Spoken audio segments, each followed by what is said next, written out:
সম্মানিত ভিউয়ার, আসসালামু আলাইকুম।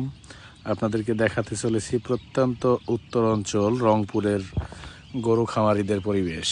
দেখেন এখানকার গরু খামারিরা যেভাবে গরুকে খ্যাড় খাওয়ায় সত্যি অভাবনীয়। আমাদের এলাকা অর্থাৎ রাজশাহীর গরু হলে এরকম খাবার সারাদিন পড়ে থাকলেও একটা খাবারও গ্রহণ করবে না। তো যেমন খাদ্য তেমন স্বাস্থ্য। দেখেন দর্শক, যেমন খাদ্যের হাল তেমন গরুগুলোর বডি ফিটনেস।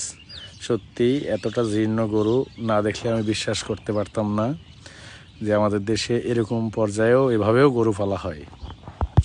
তো আপনারা একটু লক্ষ্য করে দেখেন, আমাদের দেশে ভিন্ন ভিন্ন অঞ্চলে গরু ভিন্ন ভিন্ন নিয়মে পালন করা হয়।